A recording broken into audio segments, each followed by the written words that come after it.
bilərikmi ki, bax, Kürəkçay müqaviləsi, Şamaxın tutulması, ondan sonra Bakının tutulması, ləğv olunması, bunları Rus-Qacar müharibəsinə aid eləyə bilərikmi? Şamaxın tutulması, Bakının bəli. Rus-Qacar müharibəsinə. Bax, tutaq ki, sual düşüb ki, Rus-Qacar müharibəsinə aid olan xüsusiyyətləri seçin. Və burada da yazır ki, Bakı və Dərbənd xanlıqlarının ləğv olunması. Biz bunu aid eləyə bilərik. Götürərsən sən bu testi? Testdə, yəni belə bir şey. Dövründə olub da. Dövründə olmaq başqadır, müharibənin özünə aidiyyət başqadır. Bayaqlarım, indi sən də gec qoşulmuşdun, Könül də gec qoşulmuşdu. Bayaq vurğuladım, yenə vurğulayım mən bunu. Deməli, biri var ki, müharibə ərəfəsi.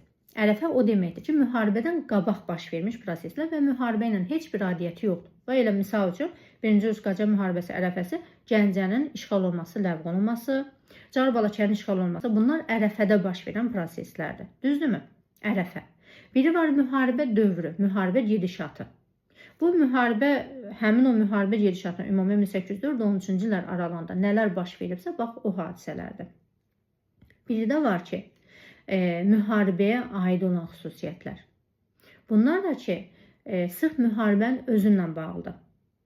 Və misal üçün, orada Kürəkçay müqaviləsi imzalaması, Qarabağın, Şəkinin işğal olması, orada Şəkidə üsyanın olması, Carbalaçayın üsyanı olması, ondan sonra Qubanın tutulması, Əyalət Şurası, Bakı Dərbəndin tutulması və s. Sonra hətta Rus-Osmanlı müharibəsi vardı orada, Gümrü döyüşü vardı. Bunlar hamısı, hər biri müharibə dövründə və yaxud da müharibə gedişatında baş vermiş proseslərdir. O aralıqda olubdur. Biz onları müharibəyə aid xüsusiyyət götürməyəcəyik.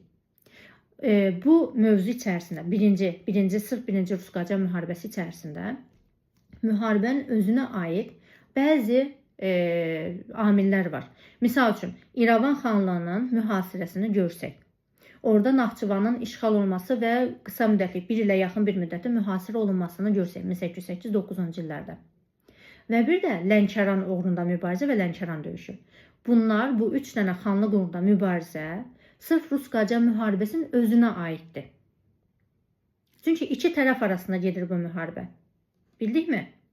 Amma digərləri, Kürəkçay olsun, Şamaxın tutulması olsun, nə qədər baş verən üsyanlar olsun, Qubadakı üsyanlar, Əyalət Şurası, onun mövcudluq dövrü, xanlıqların Bakı Dərbəndin işğalı, ləğv olunması, Gümrü döyüşü, Rus-Osmanlı arasında müharibələr və s. Bunların heç birinin Rus-Qacar müharibəsi ilə bağlılığı yoxdur. Müharibə aralığında, müharibə gedişatında olan amillərdir. Amma 2-ci Rus-Qacar müharibəsində oradakı üsyanlar baş verir, müstəqilliklər azad olunanlar da vardı, Bakını, Qubanı, Şuşa dediyi azad edə bilmədi, Tiflis istiqamətində yürüşlər, ondan sonra İrəvanın, Naxçıvanın tutulma məsələləri, bunların hamısı amma Rus-Qacar müharibəsinə aiddir. Orada 2-ci Rus-Qacar müharibəsi nələr oxuyacaqsa, hamısı sırf Rus-Qacar müharibəsinin özünə aiddir. Amma burada sadəcə İrəvan, Naxçıvan və bir də Lənkəran uğrunda mübarizələr, bir də təbii ki, Ruslarla Qacarlar arasında sırf özlərinin arasında olan o döyüşlərdir ki, Gümrü döyüşü və s. Gümrü neymiş? Qəmərli döyüşü, Zəyəm döyüşü, Şahbulaq döyüşü, Qarababa döyüşləri və s. Bunlar hamısı sırf Rus-Qacar müharibəsinin özündən bağlı olan amillər hesab olunur. Bunlar vacib məqamlardır, birdən testlərdə, yəni testin şərtinə mütləq fikir veririk. Çünki cavab şərtdə həmişə gizli qalır. Tamam. Deməli, Bakıya bir dəfə yürüş edirlər, desant çıxardırlar Rus qoşuna. 5-ci il çıxardılar, amma uğursuz. Kimlər köməkli etmişdi Bakı xanına? Mən Quba kömək eləmişdi də. Bir də Abbas Mirzə. Abbas Mirzənin özü idi, bir də Quba idi. Bəs Qubada Ruslara qarşı üsyan baş verən zaman kim gəlib köməklik göstərmişdi Quba xanına? 10-cunda olmuşdu. O da Şamaxı kömək eləmişdi. Bəli, Şamaxlı Mustafa xandı. Əsas qüvvəsi də üsyançıların əsas qüvvəsində kimlər təşkil edirdi? Kəndlilər təşkil edirdi. Amma bu üsyan Gilgisa döyüşündə qalib gəlirlər. Digər deyir hakimlər Rus təbəəliyindən çıxır, keçirlər Quba tərəfə. Elə bilirlər ki, Quba artıq uğur qazanacaq. Amma deyir bu proses çox çəkməyəcək. Növbəti 2 döyüşlərdə isə Ruslar qalib gəlmiş olurlar. Əyalət Şurası ləğv olunur. Bəs yaxşı, Şəkidə Rus əleyhinə üsyan nə zaman oldu? Mən o 1806-cı il yayındaydı. 1806-cı ildəydi. Çünki Kürəkçay müqaviləsinin şərtlərini Ruslar pozmuşdu. İbrahim Xəlil xan öldürülmüşdü Xankəndidə. Aysa, İbrahim Xəlil xan öldürüldüyü yerdə biz bilməliyik. Xankəndi, xəritədə də tez biz açıb baxmalıyıq Xankəndi hardadır. Atdığım bütün atlaslarda, hamısında var onlar. yenə də göndərərəm qrupa ki, onlara diqqətlə baxaq. Xəritə proqramları telefonumuzda olsun. Tez-tez boş vaxtımız olduqca oturaq onlara baxaq ki, yerlərini əzbərləyək. Xankəndində öldürülmüşdü, xəritə olaraq yerini nəzərimizdə saxlayırıq. Bəs yaxşı, Şəkidən sonra dərhal hansı bölgədə üsyan baş vermişdi? Mən Carbalaçəndə baş vermişdim. Bəli, Carbalaçəndə. Deməli, Carbalaçəndə müharibə başlayan bir dövrdə də 1804-cü ilə müharibə ki başladı. Qazaq idi, ondan sonra Carbalaçən idi, Borçalı idi, bəli, bu ərazilərdə üsyanlar olmuşdu. Ondan sonra bir də 1805-ci ildə üsyan oldu. Düzdür, 1805-ci il üsyanı açıq-aşkar yazılmır, Carbalaçən. Sadəcə orada yazır ki, Siyanova qarşı Azərbaycan şimal-qərb torpaqlarında, Şərqi Gürcüstanda üsyanlar olur. Və deyir ki, bu üsyanları yatırdıqdan sonra, bu da hansı hadisədən sonra da İrəvanın uğursuz mühasirəsi 1804 sentyabr.